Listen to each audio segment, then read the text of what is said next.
बहू, ए बहू। जी बाबूजी आ गई नी। हाँ, तेरी पानी पियाओ बहू, बहुत हाँ। तेज प्यास लागल हो।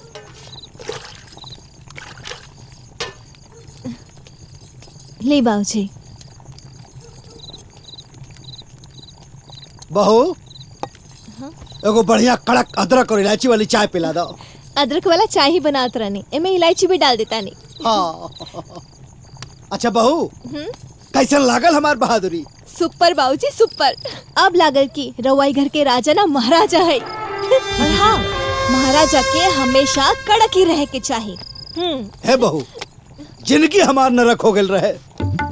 कलमुही हमार नरक कर दे रहा एकदम। जब देखा तब pin pin pin pin pin pin pin pin छाती पे चढ़ के तांडव करत रहल। हाँ, दैनी दोहरा पटा आ गई सही में। अब उनके पता लगी कि हम शेर हैं, शेर।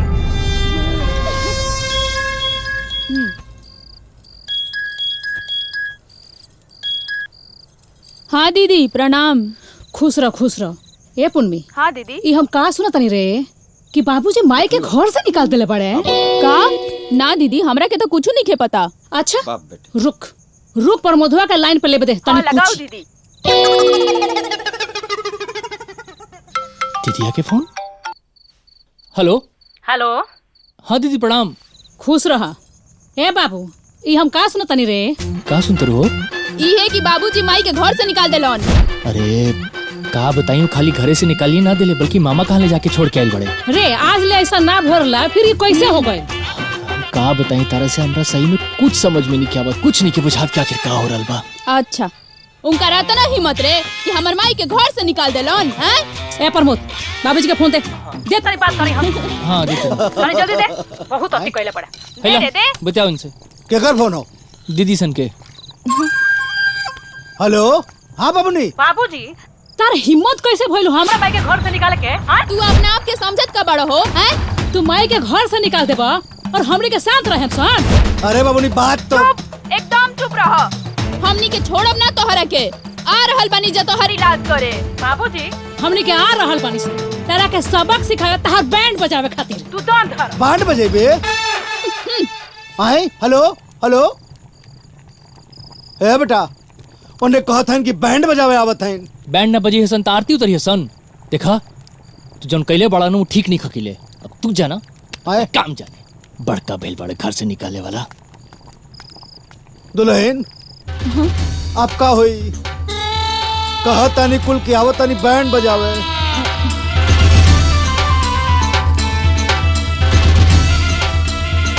भाऊजी हाँ। रवा घबराई मत। अच्छा। अभी तो रवा कहत रही ना कि रवा शेर है, शेर। हाँ। बब्बर शेर। रवा डरत नहीं का ये लोग से? हाँ? आई दी जेकरा के आए के बा आई दी, हम सबके बता दे। नहीं ना रवा साथी, रवा भूली मत, रवा ई घर के राजा है, राजा। आवे तो आवे तो देखत है हम। ए गयो गयो। हां रुका तनी। बाबूजी, ए बाबूजी, तू अपने आप का समझत का बड़ा हो? हां, तू हमरा माई के घर से निकल बा। ए घरवा में दार हैसियत का बा। रुकी रुकी रुकी, अपना आप के 30 मार खान समझता रहा। हैं? तू हमार माई के घर से कैसे निकल रहा हो? तोहर हिम्मत कैसे हो? अरे बाबूजी चुप।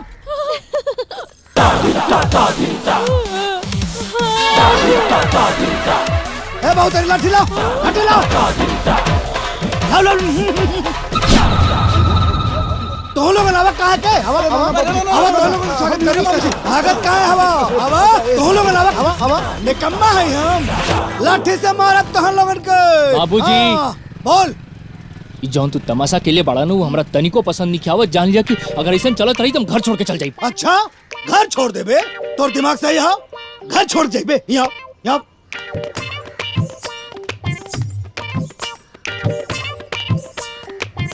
बहू, ए बहू। जी बाबूजी। दिमाग खराब हो गया लोग। पूछा का कहा था मैं? कहा था मैं घर में जवन कुछ चल रहा बा, सब कुछ नाटक चल रहा बा। हम घर छोड़ के जाता नहीं। ये नाटक ना है जी। जोना घर में घर के मालिक के सम्मान ना होला, रिश्तेदारन की इज्जत ना होला, वो घर के गांव समाज में कौनो इज्जत ना होला। और जौन चीज हमारे बाबूजी के साथ भइल, वो कौन गार्जियन बर्दाश्त करे? ऐसा व्यवहार केहू के साथ ना होगे के चाहे। ये सब नाटक होता माँ जी और दीदी लोग के सही रास्ता पर लाए खातिर, और ये सच्चाई बात।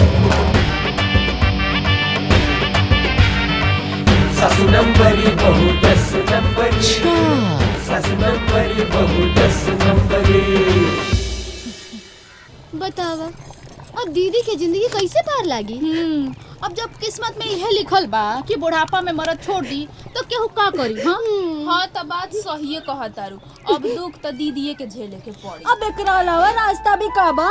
का कहल जाए? सही बात देखा है, जमाना कुछ कइले होया नो। सही कभी तो ऐसा होया तबे तो मर्दा छोड़ के चल गई। तो केहू का करी? हाँ अरे दुल्हनिया, सही कहा। भगा देखने के। दुख तो दीदीए के एक तो हमार बेटी दुख में बिया, ऊपर से सांत्वना देने के बजाय ओकरा जले पे नमक छिड़कतानी सन। मार मार भगाओ एकनी के। तोरों के समझ में ना आवत का? भागे जले पे नमक छिड़के लोग भागे भागे। और देखो हो तो भगा भी से हाथ भागे सन। एक तो ये बाटे आई फिर आइलो ना तो टंगरिया तोड़ दे। आइंदा आइया मत सब, समझ लो कि ना? एकदम मत आइया, ना तो हाथ गोड़ तोड़ दे। प्रणाम नाना जी। अरे बेटा, नानी प्रणाम। खुश रह। माई कहाँ बिया? अंदर बिया। नानी प्रणाम। खुश रह। माई कहाँ जा बिया? अंदर जा। माई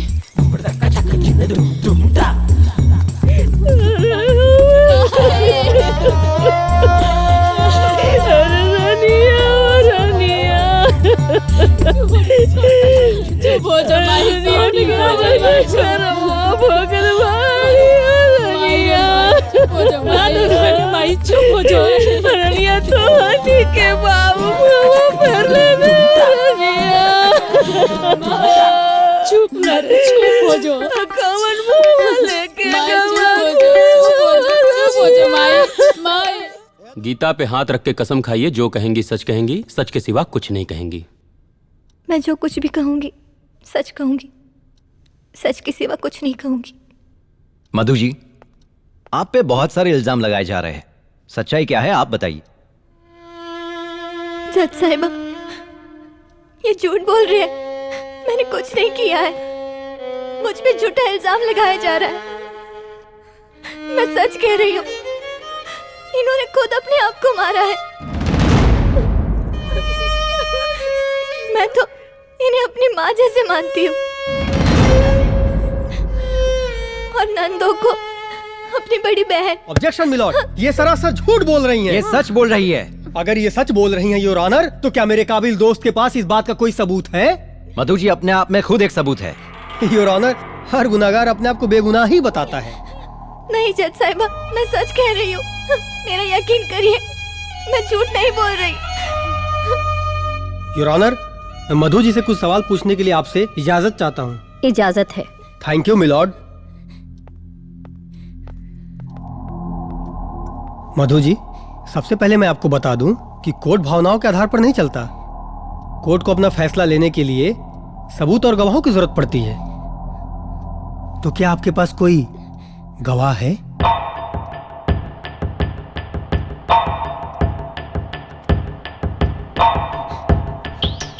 कोई सबूत है? Point to be noted milord, Madhu ji के पास ना कोई सबूत है, ना ही कोई गवाह है, और इनकी खामोशी ही इनकी सारी बातें बयां कर रही है। जज साहिबा, मधु जी ने जो बर्ताव अपने परिवार वालों के साथ किया है, शायद ही कोई बहू अपने परिवार वालों के साथ ऐसा करे। ये किसी भी परिवार के काबिल ही नहीं है, ये बहू बनने के ही काबिल नहीं है।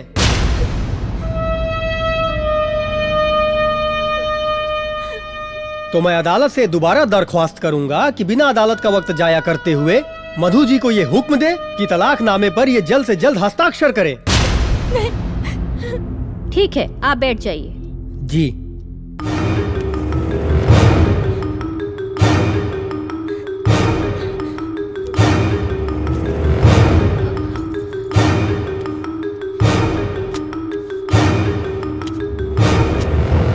मधु जी ने ना कोर्ट के आदेशों का पालन किया है और ना ही अपने बहुधर्म का पालन किया है। तमाम सबूतों को मद्देनजर रखते हुए अदालत मधु को तलाकनामे पर हस्ताक्षर करने का आदेश देती है।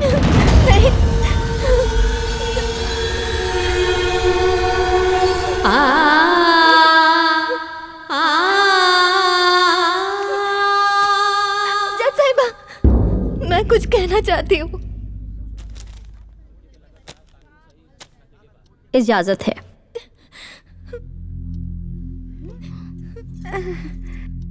जज साहिबा,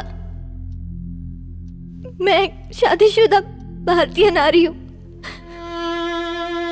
अग्नि को साक्षी मान के मैंने अपने पति के साथ 7 फेरे लिए हैं, 7 वचने दिए हैं, 7 जन्मों तक साथ निभाने की हम दोनों ने कसमें खाई है। लेकिन मेरा साथ तो इसी जन्म छूट रहा है, वो भी इंसानों के बनाए हुए नियम, तलाक से। जज साहिबा, आप भी एक औरत है, एक औरत का दर्द समझ सकती है। एक सुहागन से उसके पति का साथ छूटना मौत की सजा से कम नहीं है।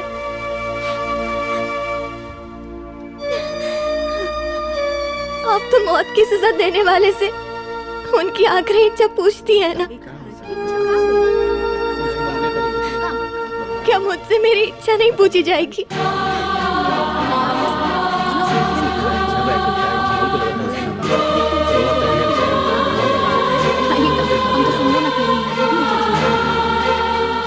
Order order.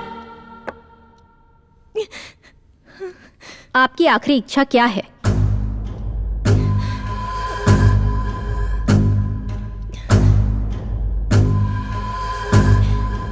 मुझे सिर्फ 24 घंटे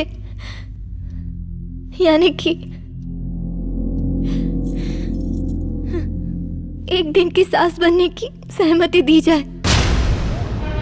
ऑब्जेक्शन मिलॉर्ड, अभी ये क्या नया ड्रामा है? कभी 6 महीना, कभी 1 महीना, कभी 1 दिन, कल को बोलेंगे कि हो 1 जाइए। घंटा। Order order. Objection overruled. Please आप बैठ जाइए। सहमति मंजूर है।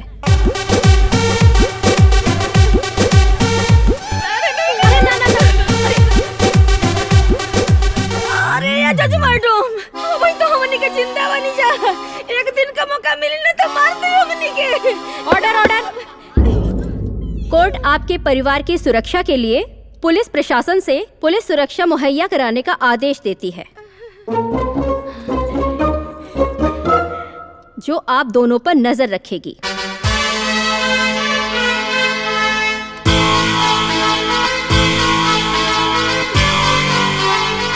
Court is adjourned for today.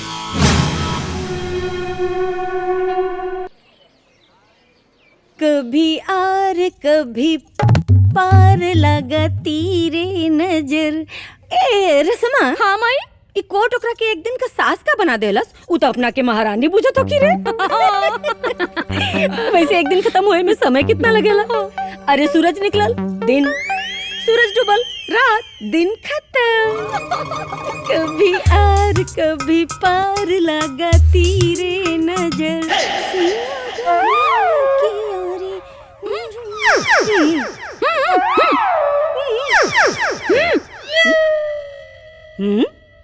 अरे रसमवा, ई झाड़ू लेके यहाँ का करता रे?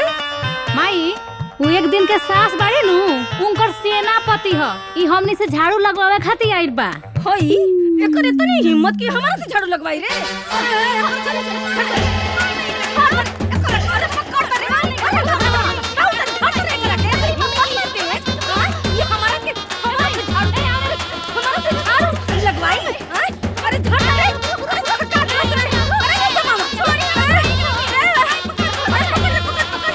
You are under arrest. ए, हलवा है कहाँ जा अरेस्ट कर लेबा? आप लोग शायद ये भूल रहे हो कि कानून द्वारा नियुक्त मधु जी अब इस घर की एक दिन की सास हैं। पूरा फिल्म देखे खातिर अभी डाउनलोड करी दंगल प्ले ऐप।